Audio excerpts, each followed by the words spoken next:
Amis du jour, chalutations. Pour les petits nouveaux, moi c'est Sekhmet et je vous souhaite la bienvenue dans mon podcast littéraire. Dans mon émission, je vais tenter 3 fois par semaine de vous donner envie de découvrir des livres de tout poil, récents et moins récents. Alors, si ça vous tente, c'est par ici la suite.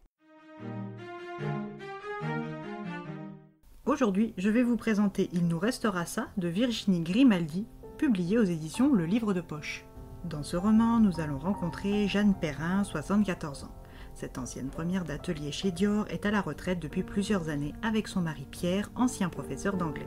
Tous les deux vivent ensemble depuis 50 ans, quand le matin de leur départ en vacances, Pierre s'effondre sur le trottoir, sa baguette de pain sous le bras. Jeanne, qui est restée dans leur appartement du 3e étage, perçoit l'agitation en bas et quand elle voit une silhouette au sol, elle dégringole les 3 séries d'escaliers pieds nus et court rejoindre Pierre, toujours inconscient. Le jeune homme qui est au-dessus de lui pratique activement un massage cardiaque pendant qu'une jeune femme lui dit avoir prévenu les secours.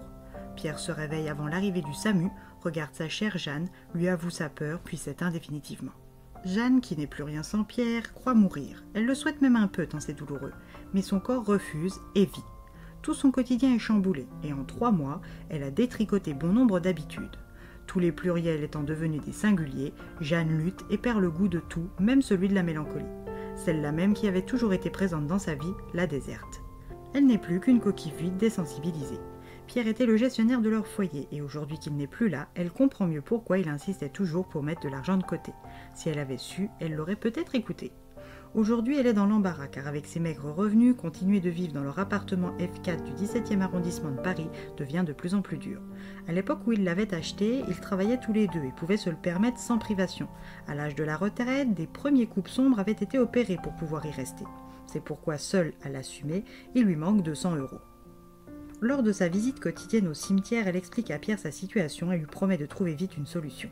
À son retour à l'appartement, Jeanne demande un petit coup de pouce au gardien Victor pour vider la chambre qui lui servait d'atelier, de couture et dont elle n'aurait jamais pensé se séparer du vivant de Pierre.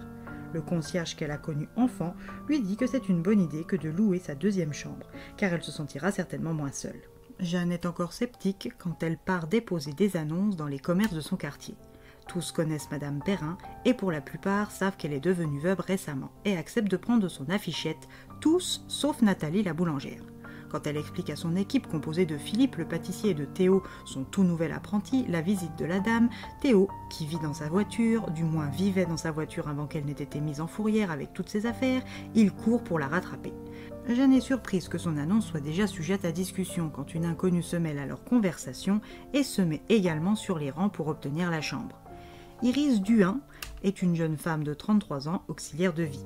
Depuis qu'elle a débarqué à Paris, avec une simple valise verte, elle loue un appartement à la semaine, faute de mieux. Mais son propriétaire la met dehors à la fin de la semaine en cours.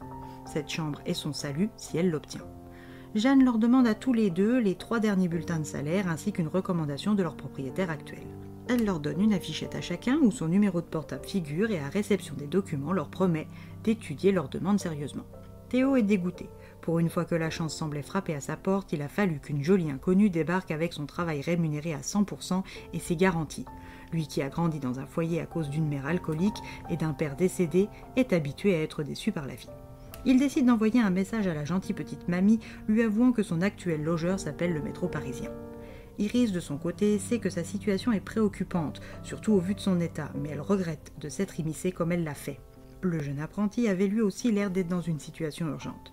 Elle envoie donc un message à Jeanne pour lui dire de prendre le jeune pâtissier plutôt qu'elle. Quelques jours après cette rencontre, Théo Rouvier, 18 ans, emménage officiellement pour 200 € par mois dans la chambre vacante de Jeanne Perrin. Il est ravi et ne boude pas son plaisir quand il voit à la porte Iris Duhain, elle aussi, s'installer dans la 2e chambre vacante de Jeanne. Réunis dans le salon en compagnie de Boudine, la teckel nain de Jeanne, les 3 nouveaux colocataires signent leur bail et établissent un règlement intérieur simple qui pourra bien évidemment évoluer avec le temps. Une fois les règles de bien vivre ensemble établies, chacun repart dans sa chambre s'isoler et se reposer avant de commencer officiellement cette nouvelle vie à 4. Iris, qui est kinésithérapeute de formation, refuse que son nom soit sur l'interphone et reste très discrète sur son ancienne vie à La Rochelle. Que cherche-t-elle à cacher derrière ses vêtements amples et ses réponses évasives ? Théo est un jeune homme blessé par la vie qui cherche par tous les moyens à s'en sortir. Cette opportunité, il le sait, est sa chance. Alors la saisira-t-il ou son passé viendra-t-il encore tout gâcher ? Jeanne regrette son empressement à louer ses chambres, car avec ces 2 jeunes gens sous son toit, tout est dénaturé. Mais en même temps, elle ne pouvait pas les laisser sans toit. Alors qu'elle peine à payer son loyer. Elle le sait, d'où il est, Pierre approuve son choix. Mais s'y habituera-t-elle? Elle qui n'a partagé sa vie qu'avec sa sœur ou son mari. À vous de passer la porte de cet appartement au 3e étage pour le découvrir en même temps qu'eux.